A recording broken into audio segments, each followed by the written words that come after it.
नमस्कार दोस्तों, live to inspire channel में आपका स्वागत है। आज का वीडियो एक नए प्लेलिस्ट के लिए मैं बनाने जा रही हूँ, जिसका नाम मैंने इंग्लिश में दिया है snapshots from the great books. यानी कि छोटी छोटी बातें जो जहन में रह जाती है, जैसे कि हमने बचपन में कोई किताब पढ़ी होती या फिर अखबार में कुछ पढ़ लिया होता है या फिर कोई वीडियो देख लिया है या फिर कोई किताब पढ़ी है और जिसकी कोई पूरी किताब हमें याद नहीं है, बट उसकी कोई छोटी छोटी बातें होती हैं जो जहन में रह जाती है, जो हमें बहुत काम आती है अपने रोज़ाना की ज़िंदगी जीने के लिए, बहुत सारे फैसले लेने के लिए या किसी को प्रोत्साहन देने के लिए।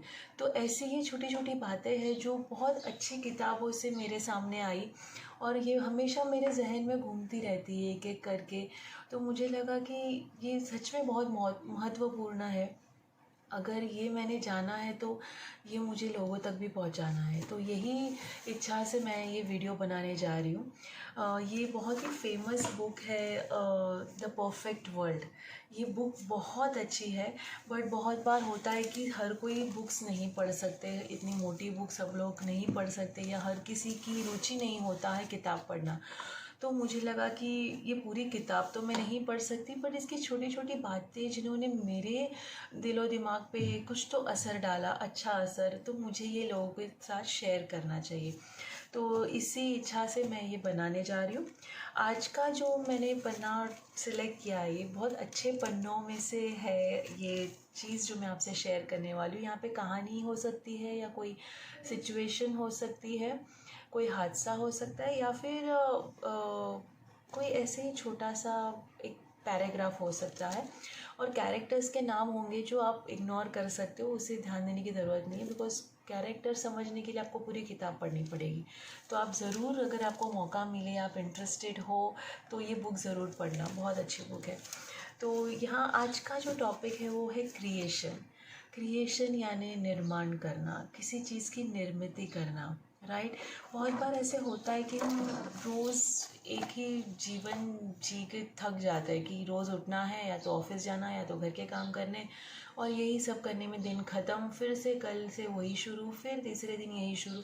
हमारा दिन ऐसे ही चलते जाता है और हम बोर हो जाते हैं, चिड़चिड़ करने लगते हैं, फ्रस्ट्रेट हो जाते हैं, गुस्सा आता है हमें। कभी कभी हम अपने आप को बहुत कोशिश करके ढकेलते भी है आगे, बट फिर से 3-4 दिन बाद लगता है कि नहीं यार, ये क्या है, रोज़ एक ही काम, यही जीवन है, यही है क्या, कुछ तो और होगा। ये चीज़ें, प्रश्न हमारे दिमाग में चलते रहते। तो जब मैंने ये पढ़ा तब मुझे हमेशा, अब मैं वो सब सोचना बंद कर दिया। मैं अपने आप को ये टॉपिक याद करके आगे बढ़ाती हूँ। तो आई होप ये किसी और को भी मदद कर ले।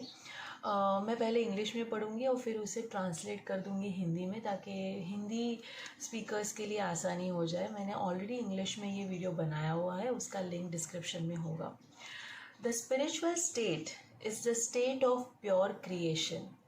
स्पिरिचुअल स्टेट यानी कि जो आध्यात्मिक लेवल होता है हमारा, वो लेवल पे जो भी चीज़ आप करते हो वो प्योर क्रिएशन होता है। बिकॉज उस टाइम पे आध्यात्मिक होना यानी कि अच्छी सोच रखना, सकारात्मक विचार रखना, अच्छे विचारों के साथ दिन शुरू करना, कृतज्ञता व्यक्त करना, हमेशा खुश रहना और अपने आप को नेगेटिविटी या फिर टेंशन भरे माहौल से दूर रखना, इसे आध्यात्मिकता कहते हैं। और इसका बहुत बड़ा मीनिंग है, गहरा मीनिंग है, जो आपको खुद रिसर्च करनी होगी।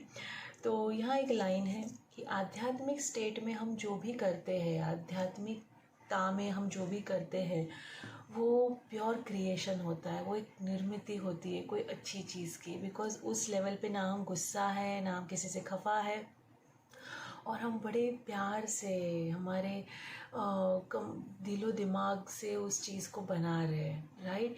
तो ये उसे, वो प्योर क्रिएशन होता है, प्योर निर्मित होती है। ओके। और when creation is the desire, you are operating out of your spiritual consciousness. और जब क्रिएट करना, निर्माण करना ही आपका हेतु है, आपकी इच्छा है, तो आप पूरे होशो आवाज़ में, आध्यात्मिकता में ये चीज़ करते हो और बहुत अच्छे से होती है वो चीज़ बहुत अच्छी बनती है।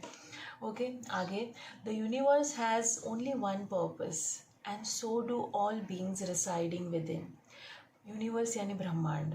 ब्रह्मांड का एक ही उद्देश्य है, एक ही हेतु है, और वही हेतु हम सबका भी है। जितने भी जीव है इस धरती पर, इंसान स्पेशली, हम सबका एक ही हेतु है, क्रिएट करना, यानी कि निर्माण करना। जैसे ब्रह्मांड ने हमें निर्माण किया, भगवान ने या ब्रह्मांड ने, अब जो भी मानते हो, जैसे उन्होंने हमें निर्माण किया, निर्मित की हमारी, उसी तरह हमारा भी रोज़ का उद्देश्य यही है, कुछ तो निर्माण करना, निर्मित करना, क्रिएट करना। When you are creating, you are in essence an immortal spirit. जब आप निर्मित करते हो आध्यात्मिकता में अच्छी सोच के साथ, तब आप एक इमॉर्टल स्पिरिट होते हो। इमॉर्टल यानी कि अमर आत्मा। एक जैसे हमारा शरीर तो मर जाता है, राइट, तो हम अमर नहीं है, बट इमॉर्टल होना यानी कि अमर होना, अमर स्पिरिट, आपकी सोल, आपकी आत्मा के साथ आप एक रूप होते हो जब आप दिल से कुछ क्रिएट करते हो। Okay, when you stop creating you collapse and introvert into the matter that you surround yourself with. जब आप निर्माण करना बंद कर देते हो, राइट, तब आप कोलैप्स हो जाते हो, यानी कि जैसे हम बोलते ना, मैं एकदम नकारात्मक हो चुका हूँ या बर्बाद हो चुका हूँ, या मैं अपने आप को छोटा महसूस कर रहा हूँ, ये हो जाता है। आप अंतर्मुखी हो जाते हो, शांत हो जाते हो, गुस्से होते हो और अंदर ही अंदर अपने आप को खा रहे हो, और अपने आप को आप अपने आसपास के माहौल के साथ मिक्स कर देते हो। तो अगर आपका आसपास का माहौल नेगेटिव है, आप भी नेगेटिव बन जाते हो जब आप क्रिएट करना, निर्माण करना बंद कर देते हो। When you stop creating over a long spell of time, there reaches a point when you become as mortal as the matter that you have around you. तो जब आप बहुत लंबे समय के लिए निर्माण करना, क्रिएट करना बंद कर देते हो, तब आप अपने आप को उन सारे मॉर्टल जो चीज़ें ख़त्म हो जाने वाली है, उसी चीज़ों के साथ अपने आप को ढाल देते हो, ताकि आप भी ख़त्म हो जाओगे। पर अगर आपको अमर होना है अपने कर्मों से, तो आपको रोज़ कुछ क्रिएट करना चाहिए। सोचने वाली बात है दोस्तों, यही बात बताइए। और इसी बात पर ये जब किसी ने समझाया, इस कैरेक्टर को जो बुक में है, उसने सोचा कि क्या मैं रोज़ क्रिएट कर रही थी, मैं रोज़ ऑफिस जा रही थी और मैं एक मशीन की तरह रोज़ काम कर रही थी, और मैंने कभी सोचा ही नहीं, मुझे जैसे कहा गया वैसे मैं काम करती गई, मैंने उसमें अपना दिमाग नहीं लगाया, वो चीज़ को बेहतर बनाने में कोई प्रयत्न नहीं किए, मैं सिर्फ करते जा रही थी जो मुझसे कहा गया था, और इसीलिए मैं अपना हर दिन एंजॉय नहीं कर रही थी, मैं जी नहीं रही थी, जस्ट उसे बिता रही थी। मतलब ज़िंदगी जीना अलग बात है और ज़िंदगी को सिर्फ बिता देना अलग बात है, राइट। तो वो अभी सोच रही है, जिसने ये सब सुना, कि हाँ, मैंने तो ये कभी सोचा ही नहीं, मैं तो रोज़मर्रा के काम सिर्फ ऐसे ही कर रही थी क्योंकि ये करने हैं, जितना कहा गया उतना करती गई, और इसीलिए रोज़ अपसेट होती गई, गुस्सा होती गई कि क्या मैं ये चीज़ करने के लिए बनी हूँ, मुझे तो कुछ और पसंद है, ये मुझे कब करने मिलेगा, मैं तो इसी में फंसी हुई हूँ। ये सब करने में इसने एक्चुअली नॉन क्रिएशन यानी निर्माण करना ही बंद कर दिया था। तो ये चीज़ ने मुझे कैसे हेल्प किया मैं आपको बताती हूँ।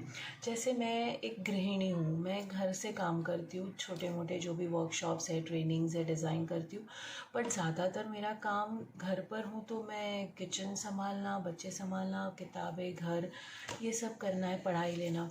तो इससे कभी कभी ऐसा लगता था, लाइक कभी कभी आप अपने आप को प्रोत्साहन देते हो, पर कभी कभी आप बैठ जाते हो कि यार रोज़ यही काम करना है, सुबह उठना है, नाश्ता बनाना है, कपड़े लगाने हैं, बर्तन धोने, ये करना है, वो करना है, स्कूल के लिए रेडी करना है, पढ़ाई करनी, और वापस वही चीज़, सोकर उठने के बाद वापस वही चीज़, सोकर मतलब एवरी डे मैं एक ही काम कर रही हूँ, और मुझे फ्रस्ट्रेशन आती थी, बिकॉज पहले मैं फुल टाइम जॉब करती थी, और ये सब छूट जाने के बाद सब चेंजेस हो जाते हो और आप नकारात्मक बन जाते हो या चिड़चिड़े बन जाते हो। तो मुझे भी बहुत बुरा लगता था इस बातों का कि क्या है ये रोज़। पर जब से मैंने ये चीज़ पढ़ी और एक बार पढ़ी और एक बार पढ़ी और उसे समझी, तब मुझे लगने लगा कि हाँ, मैं जो रोज़ कर रही हूँ वो भी क्रिएशन ही है, निर्माण है। तो जो खाना मैं बिना मन के बना रही हूँ, अगर वही खाना मैं मन से बनाऊँ, उसमें ब्लेसिंग्स दूँ, प्यार दूँ, शौक़ से बनाऊँ, तो वो चीज़ अच्छी भी बनेगी और वो लोगों के सेहत के लिए भी अच्छी बनेगी, वो अपने आप न्यूट्रिशियस हेल्दी बन जाएगी और खूबसूरत भी दिखेगी और अच्छी बन के आएगी, राइट। तो हम सब रोज़ क्रिएट करते हैं, बट अगर हम उसी क्रिएशन को प्यार से करें, निर्माण और निर्मित को प्यार से करें, शौक़ से करें, अपना पूरा ध्यान लगा कर करें, तो वो चीज़ और अच्छी बनेगी। जैसे फॉर एग्ज़ाम्पल बॉस ने कुछ काम दिया है, कोई रिपोर्ट बनाने बोली है, 2 लोगों को प्रेजेंटेशन बनाने बोला है, दोनों लोगों को। एक ने फ्रस्ट्रेशन में, गुस्से में कि ये क्यों दिया है, रोज़ ऐसा ही काम देते हैं, ये सब सोच के साथ एक नॉर्मल रिपोर्ट बनाई जैसे कहा गया था। जितने इंस्ट्रक्शन बॉस ने दिए उतने इंस्ट्रक्शन से उसने बना दिया। ये बंदे ने अपने स्किल्स लगाए, बिकॉज़ वो इस काम को पूछता है, उसके लिए ये काम महत्वपूर्ण भी है और वो समझता है कि इसे अच्छे से करना चाहिए, ताकि ये प्रेजेंटेशन जो भी देखे उसे वो अच्छा भी लगे और हमारी कोई डील हो या बिज़नेस हो तो वो और आगे बढ़े। तो उसने अपनी क्रिएटिविटी डाली, कुछ कलर्स, कुछ टेक्सचर्स, फॉन्ट्स बदल दिए, हेडर फुटर बदल दिया, थोड़ा डिज़ाइन कर दिया, नई डिज़ाइन यूज़ की, फॉर्मेट, थीम, जो भी आप समझ सको मेरी बातों से। तो इसने थोड़े एफ़र्ट्स डाले और इसने ऐसे ही बना दिया। दोनों सही है, इसने भी वही बनाया जो बॉस ने कहा, बट थोड़ा सा अपना मन और दिलो दिमाग के साथ आप जब बनाओगे तो वो और खूबसूरत बनेगी। इस बंदे की शायद तारीफ़ भी हो जाए या उसे दूसरी बार अच्छा मौका मिल जाए, अवसर मिले कुछ और करके दिखाने का। इनको नहीं मिल पाएगा शायद, बिकॉज़ 2 लोग हैं और कंपैरिजन तो होती है, तुलना होती है, राइट। तो इसीलिए जो भी करते हो हर रोज़ उसमें अपनी क्रिएटिविटी डालो, अपने शौक दिलो दिमाग से बनाओ। लाइक बहुत सी चीज़ें हैं दिन भर जो हमें करनी पड़ती है, समझ लो कि 80% चीज़ें हमें रोज़ करनी ही पड़ती है, हमारी जिम्मेदारी है, हमारी ड्यूटी है। 20-30% चीज़ें होती जो हम हमारे शौक़ से करते हैं, जैसे रीडिंग करना या योगा करना या वॉक पे जाना, ये हमें पसंद है, हम दिल से करते हैं। पर ये जो 80% चीज़ें जो करनी तो है ही, या तो आप मन बनाओ या मन बिगाड़ के करो, करनी तो है ही।